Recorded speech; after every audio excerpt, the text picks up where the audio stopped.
बच्चा बेटा चलो चलो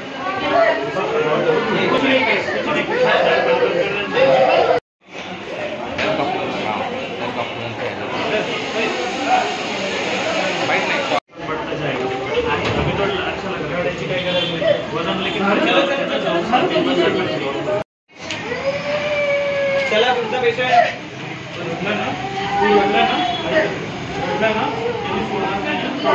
लक्षणं काय? सध्या ऋतू बदलांमुळे थंडीतून गरमीमध्ये ट्रान्सफॉर्मेशन होते, त्याच्यामुळे हवामान फेब्रुवारीमध्ये जनरली कोरडं राहतं, त्याच्यामुळे व्हायरल फीवर आणि न्यूमोनिया असे आजार कॉमनली आपल्या इथे पाहिले जातात. आधी आमची ओपीडी 150ची 100ची असायची, आता 150च्या वरती गेली आहे.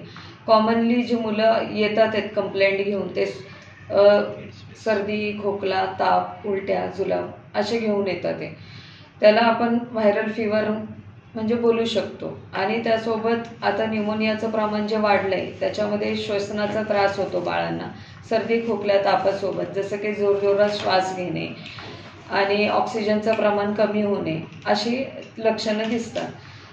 तर यामध्ये आपण प्राथमिक जी काळजी घेतो की बाळांना उन्हामध्ये घेऊन न जाणं अशी काळजी आपण घेतो. आणि त्याच्यामध्ये पण जी कॉमनली मुलं आपल्याला दिसत आहेत ती 5 वर्षाच्या आतली मुलं आजारी पडत आहेत. तर त्याच्यामध्ये थोडा सर्दी, खोकला, ताप जरी झाला पहिल्या 1-2 दिवसात तर अंगावर न काढता डॉक्टरांच्या सल्ल्याने औषधं आपण जर चालू केली तर न्यूमोनियापर्यंत तो आजार जायचा आपण टाळू शकतो.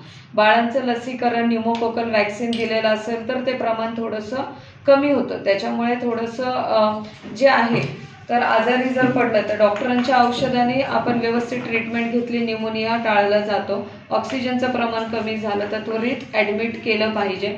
5 ते 6 पेशंट जे आहेत ते आपल्याकडे न्यूमोनिया आणि व्हायरल फीवरचेच आहेत.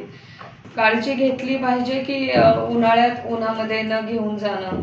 नंतर त्यासोबतच जर आजारी पडलं तर डॉक्टरांचा सल्ला लवकर घेऊन औषधं चालू करणं. बाळांना म्हणजे सुती कपडे घालणं आणि त्यासोबतच सुती आणि फिकट रंगाचे कपडे घालणं, डिहायड्रेशन मेंटेन करणं, पाणी भरपूर प्यायला देणं, ह्या गोष्टी आपण केल्या तर पुढचं काय.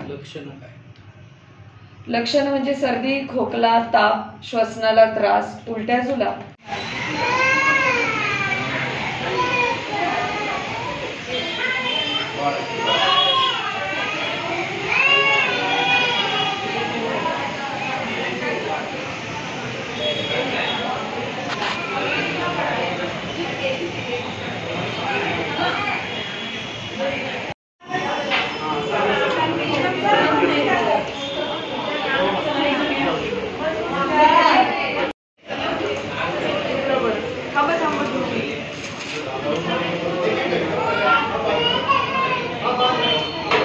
बाळगुप्त करण्याची मूर्तीच कशी येते काय सगळंच ओळखायचं म्हणजे